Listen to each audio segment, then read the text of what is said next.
Olá, meu nome é Rosilene e nós vamos para o terceiro dia de estudo bíblico. E o tema de hoje é a origem do mal. Você já se perguntou por que tem tanto sofrimento no mundo? E você já percebeu que tem gente que diz que a culpa é de Deus? Será que o mal foi Deus que criou? Porque Deus criou todas as coisas, será que Deus criou o mal também? Como é que será que começou o pecado no mundo? Como é que será que o mal entrou? Será que a culpa é de Deus? Então, essas dúvidas e muitas outras nós vamos tirar no estudo bíblico de hoje para a gente entender onde tudo começou. E o primeiro texto que nós vamos estudar é Apocalipse 5:11. E a primeira coisa que nós precisamos descobrir é de quantos anjos é composto o exército de Deus. Por que a gente vai saber disso? Porque de quanto é composto? Porque antes que a terra fosse criada, Deus criou o céu primeiro e ele criou anjos. E tudo começou muito antes que a terra fosse criada. Então nós precisamos entender um pouquinho dessa realidade. Então, Deus criou primeiro anjos. E quantos anjos será que tinha no céu? Vamos descobrir? Apocalipse 5, verso 11.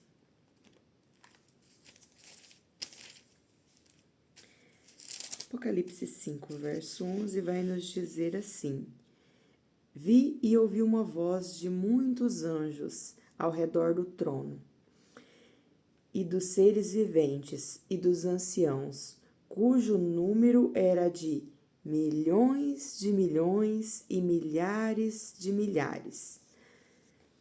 Olha só, então aqui está dizendo que no céu tem milhões e milhões de anjos, milhares e milhares. Tem um exército de anjos lá no céu. É muito anjo.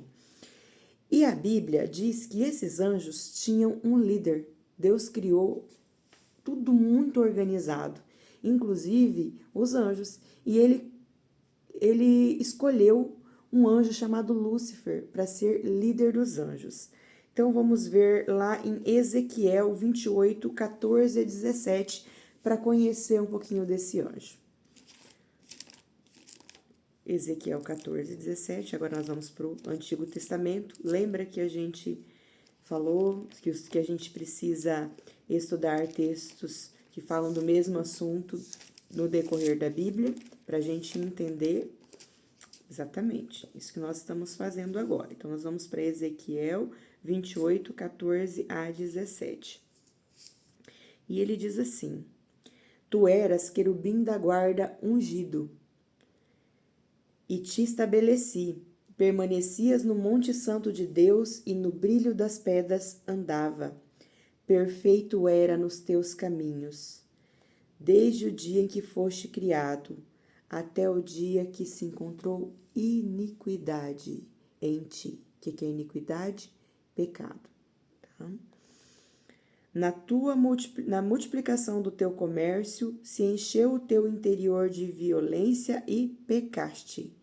Pelo que te lançarei, profanando fora um monte de Deus, e te farei perecer, ó querubim da guarda, em meio ao brilho das pedras. Elevou-se o teu coração por causa da tua formosura.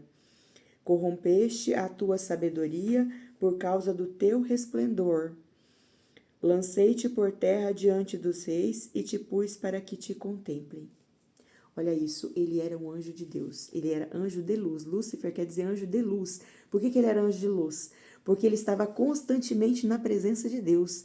Então ele resplandecia. Você imagina, você está o tempo todo ali afetado por aquela luz, quanto de luz ele tinha em volta dele por causa da luz de Deus que resplandecia sobre ele. E essa luz toda que resplandecia sobre ele, que era uma coisa maravilhosa, de repente passou a ser motivo de desejo. De repente ele começou a olhar e desejar um lugar ainda maior, porque ele já tinha um lugar mais alto no céu. Acima dele só estava Deus. E de repente ele olhou para o trono de Deus e ele começou a desejar o que era de Deus. Então, ele não queria mais obedecer a Deus e o pecado entrou. E então nós vamos entender o significado dessa palavra pecado, iniquidade na própria Bíblia, para você entender que a própria Bíblia, ela se explica. Nós vamos ver isso no decorrer do nosso estudo, que nós não precisamos buscar uma explicação fora da Bíblia. A própria Bíblia é autoexplicativa, ela fala e ela explica. Então, nós precisamos percorrer os textos para a gente entender o que a Bíblia está falando. A Bíblia me falou disso, não entendi. Então, vou procurar outro texto que fala sobre o mesmo assunto para eu entender melhor, tá? Então, nós vamos agora para 1 João 3,4, para você entender o que eu falei, tá? 1 João 3,4 diz assim: todo aquele que pratica o pecado também transgride a lei. Quer dizer que Lúcifer, ele transgrediu uma lei de Deus, ele desobedeceu, porque o pecado é transgressão da lei, é desobediência, tá? Então, sempre que a gente fala em pecado, quer dizer que a gente transgrediu a lei, que a gente não obedeceu a ordem de Deus. E esse anjo, ele cometeu outros pecados. Então, vamos ver lá em Isaías 14, 12 a 14, que é outro texto. Tá vendo que a gente vai percorrendo vários textos da Bíblia para entender melhor o que a Bíblia está falando. Isaías 14, 12 a 14. Olha o pensamento de Lúcifer. Ele pensou assim: subirei acima das mais altas nuvens e serei semelhante ao Altíssimo. Olha só, ele queria ser igual a Deus. Contudo, serás precipitado para o reino dos mortos. Deixa eu ver até o 14, né? Não, perdão, gente. É do 12. 14, do 12 ao 14. Como caíste do céu, ó estrela da manhã, que é Deus falando para ele. Como caíste do céu, ó estrela da manhã, filho da alva. Como foste lançado por terra, tu que debilitava as nações. Tu que dizias no seu coração: eu subirei ao céu, acima das estrelas de Deus, exaltarei o meu trono, e no monte da congregação me assentarei, e nas extremidades do norte. Subirei acima das mais altas nuvens, e serei semelhante ao Altíssimo. Então, o plano dele era o quê? Ele queria ser maior que Deus, ele queria o trono de Deus, ele queria o lugar de Deus. Então, ele não queria pouca coisa. Ele só queria ser igual a Deus, queria ser adorado. Porque ele tinha tudo, só que ele não era adorado. Só Deus era adorado. E a adoração pertence somente a Deus. Então, ele no coração dele desejou o quê? Colocar o trono dele acima do trono de Deus. Ele queria ser maior que Deus, queria ser semelhante a Deus, ser Deus como Deus, e ele queria ser adorado. Então, ele começou a criar uma guerra no céu. E a gente vai ver isso aqui nesse próximo texto, em Apocalipse 12, 7 a 9. Vai contar. Por quê? Porque ele queria ser igual a Deus e ele começou a contar mentiras no céu. Mentiras a respeito de Deus e questionar o governo de Deus. Então, Apocalipse 12, 7 a 9.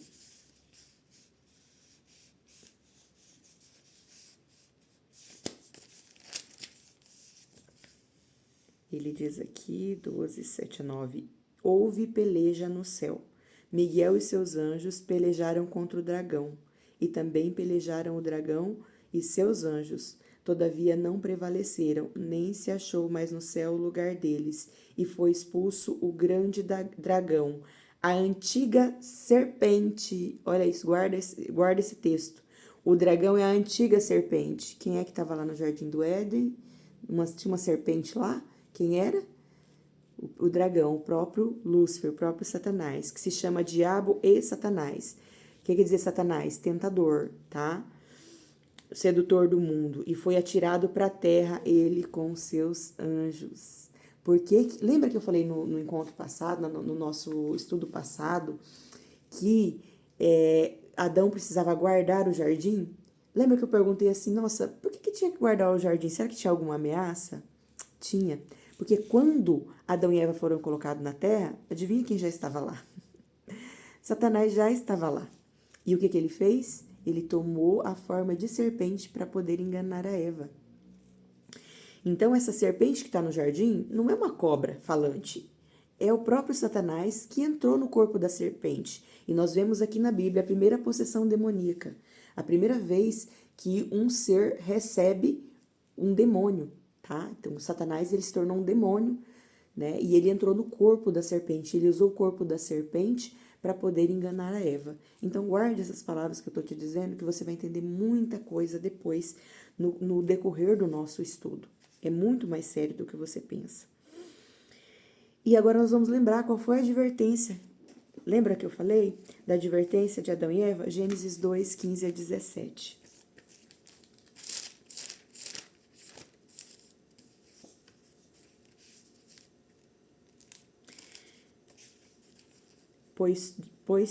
Tomou, pois, o Senhor Deus o homem e o colocou no jardim para o cultivar e o guardar.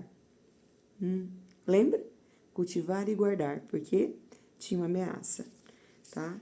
E Deus deu essa ordem: de toda árvore comerás livremente, mas da árvore do conhecimento do bem e do mal não comerás, porque o dia que comerdes, morrerás. Lembra que eu falei que Deus falou para eles: não comam dessa árvore. Essa árvore era a oportunidade deles exercerem livre-arbítrio. Se eles comessem da árvore, eles estavam dizendo: olha, não queremos te obedecer, não queremos o seu governo. Eu estou te rejeitando, Deus, eu estou me afastando da fonte da vida. E lembra que Deus falou? Olha, vocês vão morrer se vocês se afastarem de mim, da fonte da vida. Então, eles, tomando essa decisão, eles iam morrer não porque Deus queria fazer mal para eles, mas porque eles, por escolha própria, escolheram se afastar da fonte da vida e iam morrer por quê? Porque não ia ter mais o suprimento da vida. Do mesmo jeito, lembra que eu falei no estudo passado, que o galho da árvore, ele recebe o suprimento da árvore, a seiva, porque ele está ligado na árvore. Aquele galho saiu da seiva da árvore, o que vai acontecer com ele?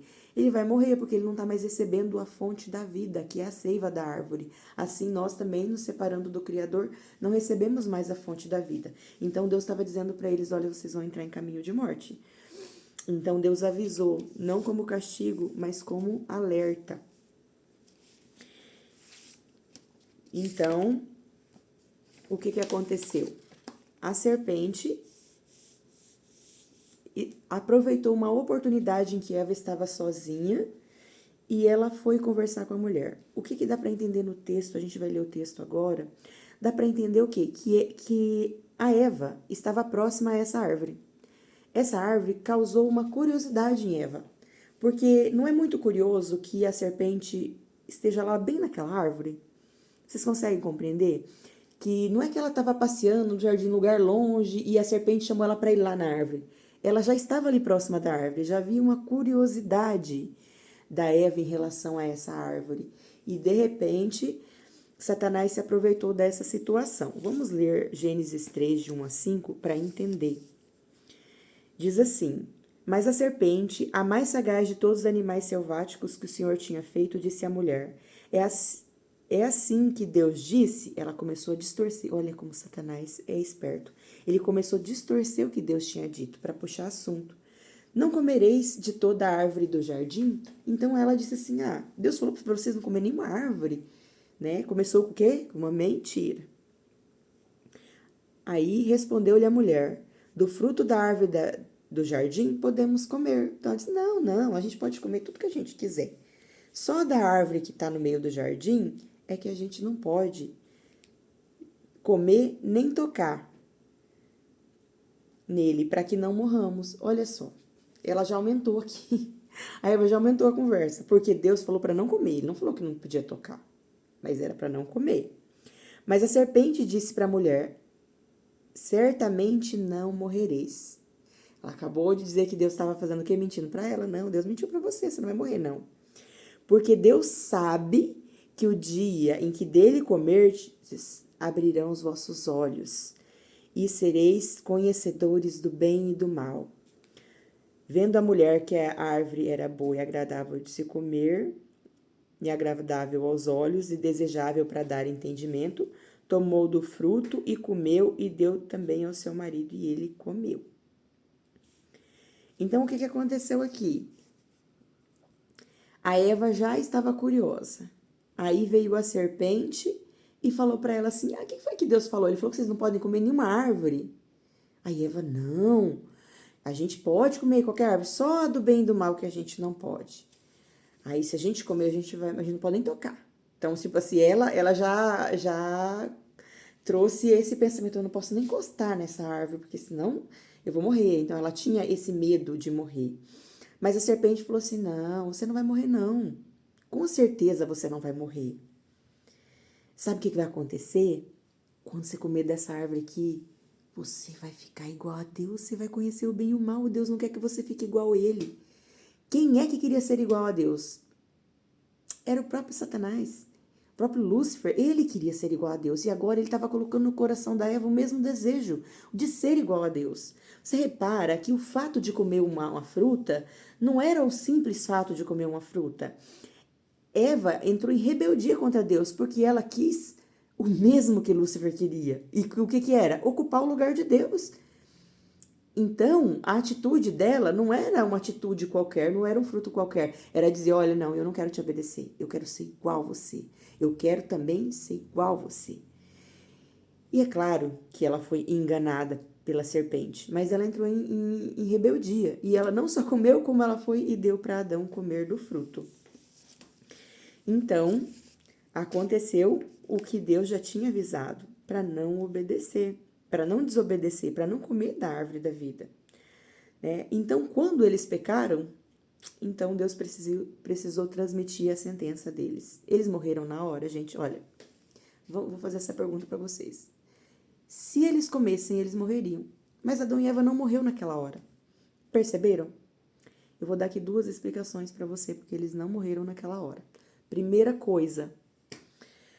A primeira coisa que aconteceu foi que eles não morreram imediatamente. Por quê? Porque eles se desconectaram da árvore. Quando você arranca um galho de uma árvore, ele morre imediatamente? Ele seca imediatamente? Não.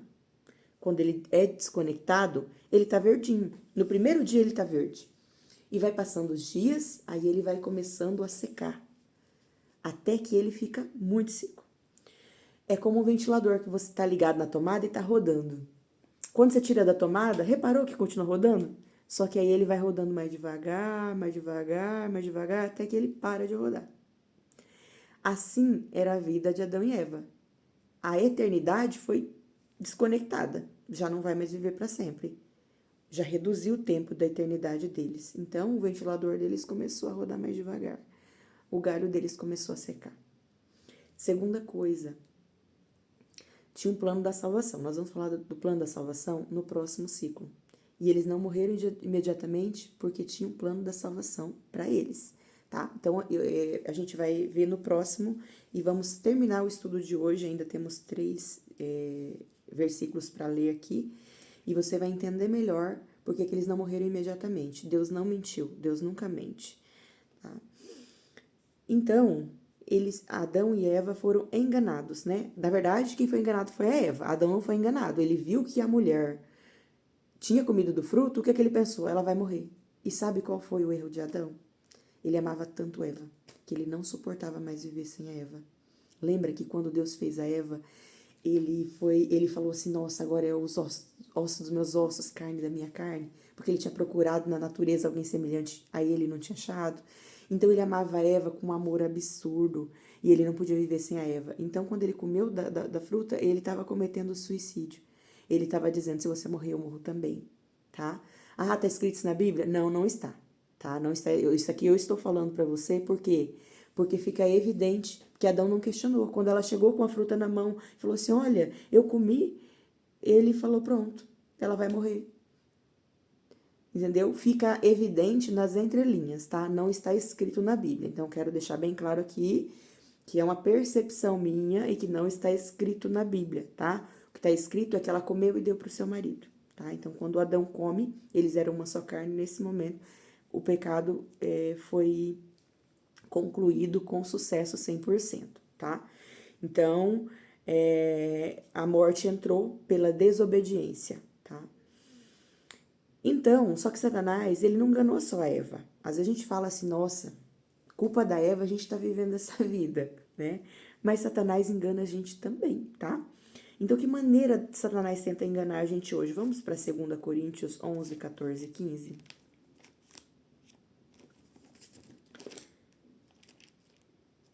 Segunda Coríntios.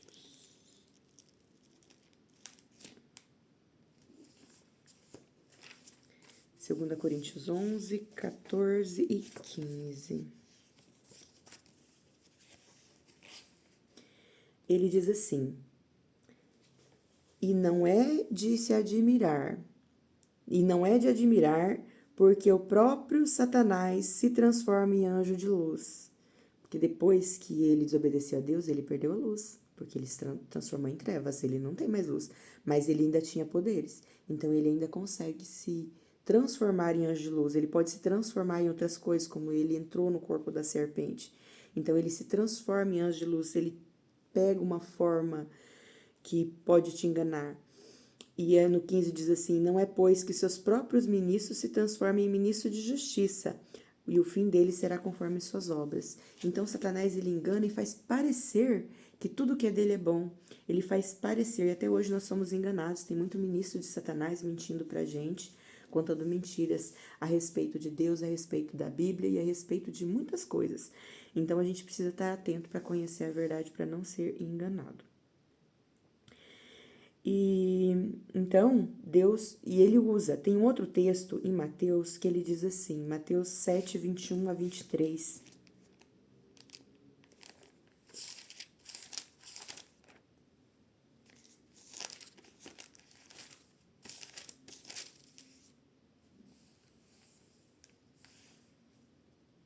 Nem todo que me diz Senhor, Senhor entrará no reino dos céus, mas aquele que faz a vontade do meu Pai que estás nos céus. Muitos naquele dia hão de dizer-me, Senhor, Senhor, porventura não nós profetizamos em seu nome, e em teu nome expelimos demônios, e em teu nome fizemos muitos milagres? E então lhes direi explicitamente, nunca vos conheci. Apartai-vos de mim, os que praticais iniquidade. O que está dizendo aqui? Quando a gente fala aqui de ministro de Satanás, a gente pensa que a gente é ruim, que a gente, né, que faz maldade. Só que aqui a Bíblia está dizendo que tem ministro de Satanás dentro da igreja. Tem ministros de Satanás manipulando a palavra de Deus. Tem ministros de Satanás que pregam no nome dele, que faz cura e milagre no nome dele. Aqui está dizendo, ó, nós pregamos no seu nome, nós profetizamos, nós fizemos curas e milagres, nós expulsamos demônios. Olha isso. Vocês conseguem entender que é muito grave isso? Que parece que é de Deus, mas não é de Deus? A gente precisa ficar muito atento. Por isso que a gente precisa estudar a Bíblia, para a gente não ser enganado. Porque o tempo todo a gente é enganado por gente que manipula a própria palavra de Deus para poder enganar a gente, tá? E são ministros de Satanás que se vestem de anjo de luz. Satanás, ele conhece a Bíblia muito bem. E é por isso que ele consegue distorcer a palavra de Deus, tá? E ele tem os ministros dele, gente que ele usa para distorcer a palavra. E sabe, o que acontece? Aconteceu que nesse momento foi criada uma inimizade, né, entre Satanás e a mulher, né? Então vamos ver Gênesis 3:15, quando aconteceu o pecado. Gênesis 3:15. 3:15 diz assim: Disse o Senhor Deus à mulher: Que é isso que fizeste? Deus falou: Eva, o que você foi fazer? Você já falou isso pra alguém quando a pessoa fez alguma besteira? Você já teve uma vez falando: O que você foi fazer? Foi isso que Deus falou pra ela: falou, Eva, o que você foi fazer? Aí ela respondeu assim: A serpente me enganou e eu comi. Então o Senhor Deus disse pra ela: Visto que fizesse isso, então ele falou pra serpente: Viste que fizeste isso, maldita é entre os animais domésticos e todos os animais selváticos. Rastejará sobre o teu ventre e comerá pó todos os dias da sua vida. Pelos relatos, alguns teólogos falam que as serpentes elas tinham asas e que nesse momento foi tiradas as asas delas. Eu não sei se isso é verdade, mas como diz aqui que ela nesse momento passou a rastejar, quer dizer que provavelmente ela tinha sim asa mesmo. E agora ela ia rastejar e comer o pó da terra e rastejar o ventre, rastejar a barriga na terra, né? E comer pó. Né? E diz assim no 15: porém, inimizade entre ti e a mulher, entre a descendência dela e a sua. Esta lhe ferirá a cabeça e tu lhe ferirás o calcanhar. Então, aqui, além de uma coisa que é óbvia, que a gente vê hoje em dia, se a gente vê uma cobra, a primeira coisa que a gente faz é querer matar a cobra. Ela pode nem ter veneno, não é? A gente vai lá e dá um jeito de matar a cobra, se ela é venenosa ou não, porque a gente tem medo de cobra. Então, a gente tem uma certa inimizade. E onde é que a cobra normalmente pega uma pessoa? Como ela rasteja no chão, se é uma cobra venenosa, uma cobra que está tentando se defender, ela vai pegar o calcanhar da pessoa. Normalmente pega onde der, mas normalmente pega no calcanhar quando pega a pessoa desprevenida. Então, mas é só isso? Não, aqui tem uma profecia junto aqui, porque ela está dizendo assim, olha, eu vou pôr inimizade entre a sua descendência e a descendência da mulher. O que está dizendo aqui? A descendência da serpente e a descendência da mulher. A descendência de Eva, da descendência de Eva, Deus estava prometendo que ia vir quem? Vinha vir Jesus, porque ele é descendente da Eva. Não direto, né? Mas da descendência, da genealogia de Eva, quando Jesus veio da genealogia de Eva. E ele ia ser aquele que ia esmagar a cabeça da serpente, que era o quê? Destruir. Então diz assim, ó, você vai morder o calcanhar. Quando é que Satanás mordeu o calcanhar de Jesus? Quando ele colocou na cruz, ele foi ferido com morte na cruz. Então, foi o momento que foi mordido no calcanhar. Só que Jesus ressuscitou e agora ele esmagou a cabeça da serpente, porque a morte dele produziu fruto de vida eterna. Sabe por quê? Porque tem uma profecia na Bíblia que diz assim, que aquele que peca morre, mas aquele que não peca não pode morrer. Jesus não tinha pecado. E por causa disso, ele recebeu o retorno da vida. Porque se ele não morreu, ele carregou os nossos pecados, por isso ele morreu. Então ele levou nossos pecados. Mas ele tinha um crédito, porque como ele não tinha pecado, ele tinha vida eterna. E com isso ele conquistou a vida eterna para todos nós. Então nessa hora Satanás foi vencido, mediante a cruz. Então nesse momento Satanás perdeu a batalha. Satanás vai ter a cabeça esmagada. Então, na volta de Jesus, ele vai destruir para sempre Satanás. Nós vamos entender um pouquinho mais sobre isso nos próximos estudos também. Mas aqui fica muito claro que essa palavra não é só para dizer a cobra vai morder no calcanhar das mulheres, as mulheres vão sair matando. Está dizendo aqui uma profecia. O pecado entrou por causa desse pecado, mas isso aqui vai ser destruído, esse pecado vai ser destruído, isso aqui vai acabar, isso aqui vai ter fim, isso aqui não vai durar para sempre. Por isso, Adão e Eva precisaram ser retirados do Éden, e Deus colocou um anjo para guardar o jardim. Por quê? Porque se eles, sendo pecadores, comessem da árvore da vida, o pecado seria eterno. Então Deus colocou um anjo para guardar, para que nenhum pecador comesse da árvore da vida, para que o pecado fosse eterno. Porque tinha um plano da salvação que Deus já tinha projetado antes que eles pecassem. E a gente vai ver depois lá no Apocalipse Deus devolvendo a árvore da vida. Nós vamos estudar sobre isso também. Tudo que foi perdido aqui no Éden, no Gênesis, Deus vai devolver lá em Apocalipse. Tem coisas maravilhosas que Deus prometeu e nós vamos estudar, nós vamos descobrir tudo isso no decorrer dos nossos estudos. Então fiquem comigo, vocês vão descobrir coisas maravilhosas aqui. E como é possível, então, quando a gente pensa que o inimigo, ele tem raiva, estabeleceu aqui uma descendência de inimizade entre a serpente e a mulher.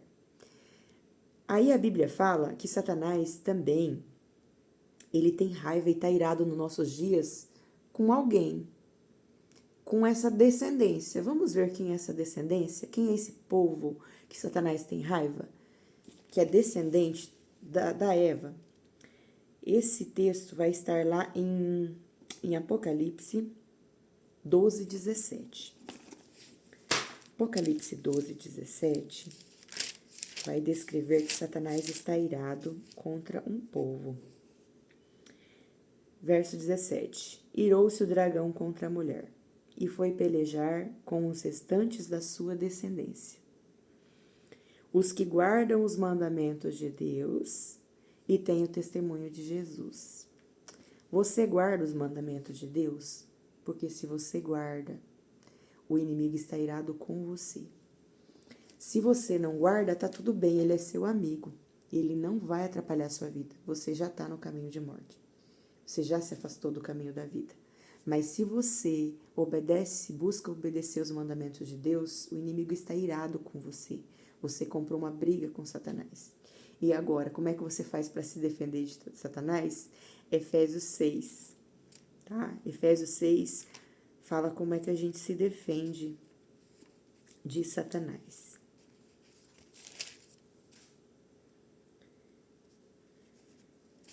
Caiu aqui, vou pegar o livro aqui. Efésios 6, versos 10 a 18. Ele diz assim, armadura de Deus.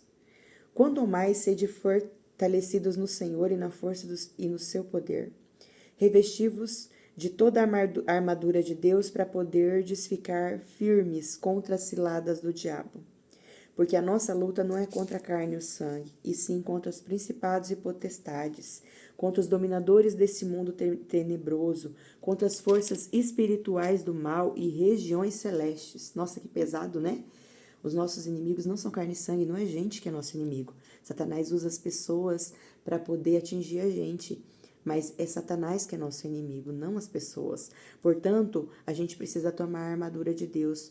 Tome a armadura de Deus para que possais resistir ao dia mau e depois terdes vencido tudo, permaneceis inabalável. Se a gente estiver protegido com as armaduras de Deus, a gente não só vai vencer, como vai permanecer inabalável.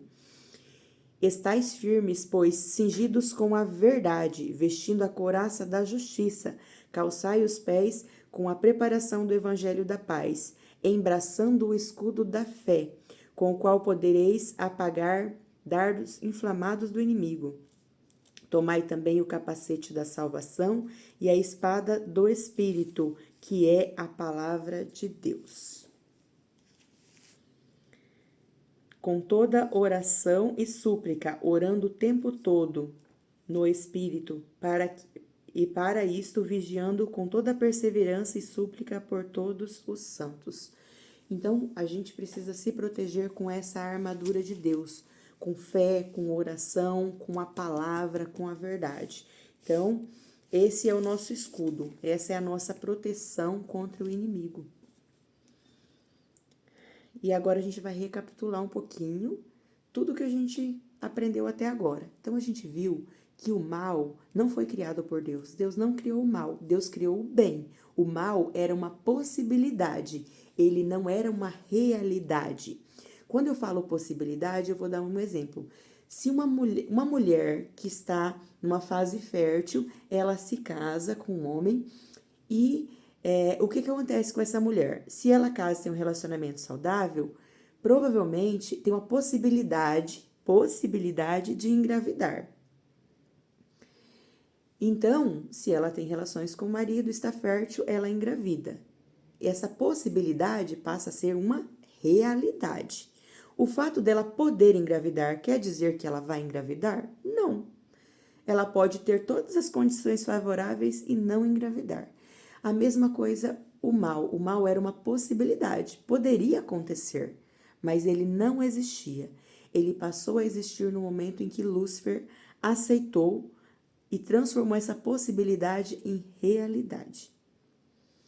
Então, o mal entrou porque alguém escolheu o mal. O mal não foi criado por Deus, Deus criou o bem, mas a possibilidade do mal existia. E Lúcifer, que era um anjo de Deus, ele era querubim da guarda, ele era o anjo que tinha mais poder no céu, ele ocupava uma posição privilegiada, estava na presença de Deus, diante de toda a glória de Deus. No coração dele nasceu um desejo, o desejo de ser superior a Deus. E ele entrou em rebeldia contra Deus, porque ele queria ocupar o lugar de Deus, porque ele queria ser como Deus, queria sentar no trono de Deus e queria ser adorado. E isso não é permitido. Nenhuma criatura pode ser adorada, somente Deus. Não porque Deus se acha mais especial do que ninguém, é porque nenhum de nós tem a capacidade de lidar com a adoração. Então, nesse momento ele pecou e criou uma rebelião no céu, num nível que não foi possível a convivência no céu. Deus precisou expulsar Lúcifer do céu para que ele tivesse, para ele sair de lá, porque o conflito ficou muito grande no céu. Ele precisou ser expulso e junto com ele foi 1/3 dos anjos. Imagina, de cada 1000 anjos, 333 se rebelaram contra Deus e acreditaram no que Lúcifer tinha falado. Houve uma guerra no céu. Imagina, Deus precisou expulsar Lúcifer de lá. E talvez você se pergunte que Lúcifer, por que Deus já não destruiu Lúcifer logo no começo? Por que que ele não acabou com Lúcifer e com aqueles anjos desobedientes? Por que que ele não fez isso? Deus não poderia fazer isso por um motivo. Porque se Deus destruísse Satanás naquele momento, você imagina que Satanás morreria. Mas imagina os outros anjos. Eles começariam a pensar assim: eu não posso desobedecer a Deus, porque senão ele vai me destruir. Eles não iam obedecer por escolha, iam obedecer por medo. Satanás teria morrido, mas as palavras de Satanás iam ficar na cabeça daqueles anjos. Se eu desobedecer, eu morro, então eu não tenho escolha. Então, Deus criou todos com livre-arbítrio. Então, eles poderiam escolher. Por que que Deus fez isso? Deixou Satanás ir? Porque o tempo diria que o governo de Satanás é um governo injusto, que o governo de Satanás não é bom. Nós podemos ver já isso hoje, o governo de Satanás. O governo do mundo está sobre a mão de Satanás. Lembra que lá no Éden quem tinha o governo da terra era Adão? Lembra que eu falei que ele tinha um certificado,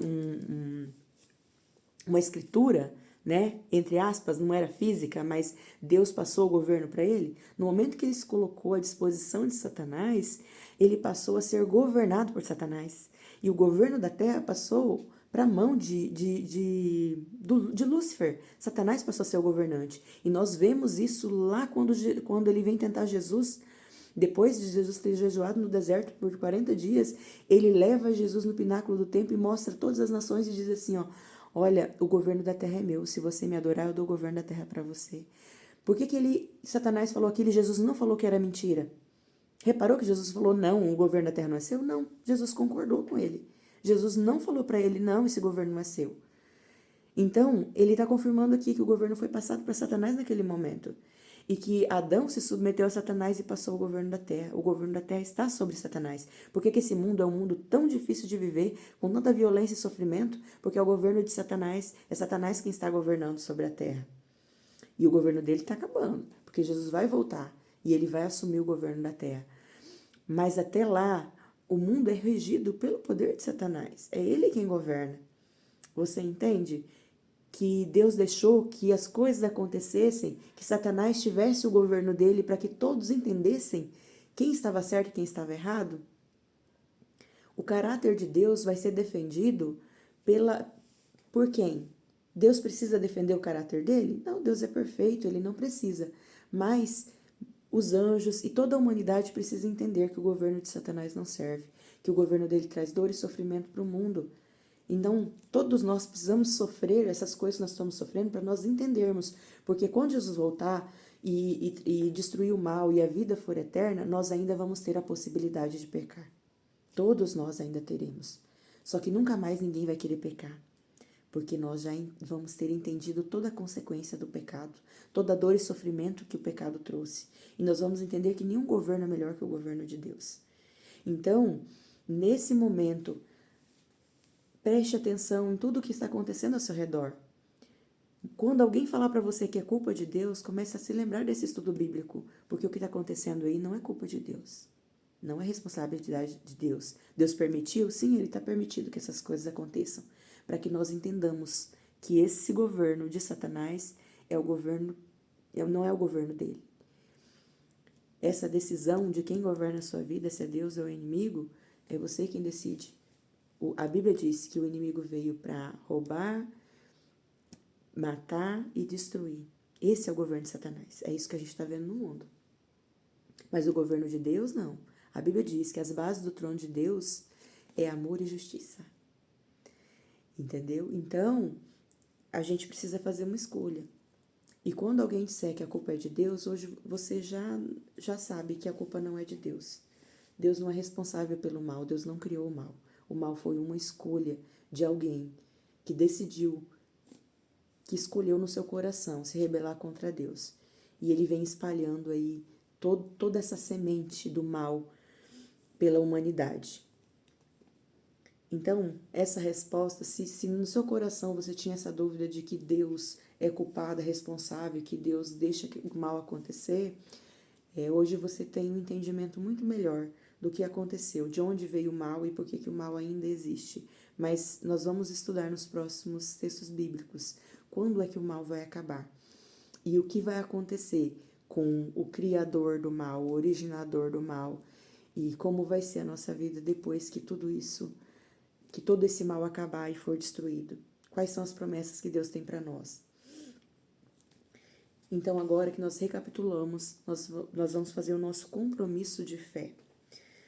Se você crê, você vai confirmar aí, né, nos comentários. Você crê que o mal surgiu por um anjo criado, perfeito e que se rebelou contra Deus? Você entendeu agora que Deus não é o criador do mal? Que quem foi um anjo que se rebelou? Você acredita nisso? Você conseguiu compreender através desse estudo isso? Se você acredita que o mal surgiu por causa de um anjo, então você coloca ali, eu acredito. Ou coloca assim. E a segunda, no grande conflito entre o bem e o mal, você quer ficar ao lado de Deus e da palavra de Deus? Se sim, coloca sim.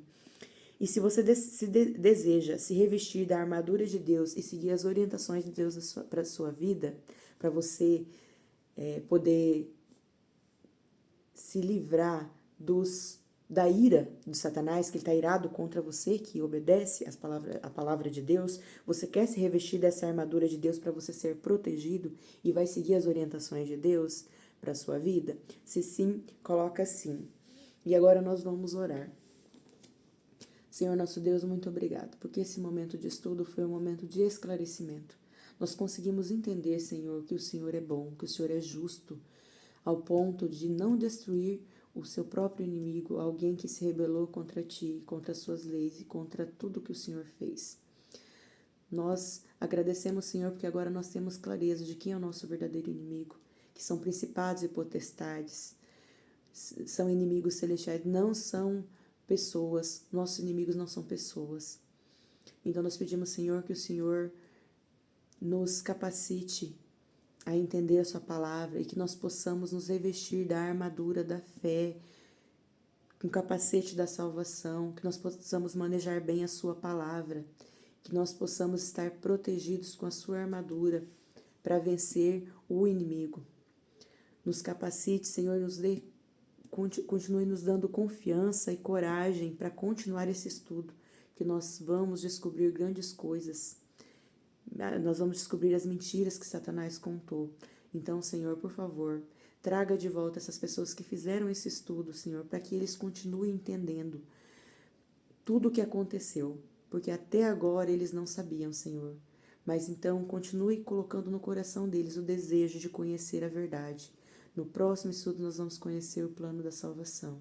Nós vamos conhecer melhor quem é o Senhor. Então, Senhor, permita que eles voltem para ter entendimento do que vai acontecer, do grande plano da salvação que o Senhor criou antes mesmo que nós pecássemos. Muito obrigado, Senhor, pelo seu amor e pela sua bondade, pela sua misericórdia. Tudo isso nós te pedimos e já agradecemos. Em nome de Jesus. Amém. Muito obrigada porque você ficou comigo até aqui. Obrigada porque você quis ouvir essas verdades que Deus tem para te revelar. E faço o convite para que você esteja no próximo estudo, porque no próximo estudo a gente vai entender o plano da salvação. O que Deus fez para salvar você, para livrar você da morte, do pecado e de todas as consequências maléficas que o mal trouxe. Você vai descobrir muitas coisas a respeito de Deus que você não sabia. E você vai conhecer coisas maravilhosas, coisas que você merece saber. Aguardo você para o próximo estudo sobre o plano da salvação. Até mais.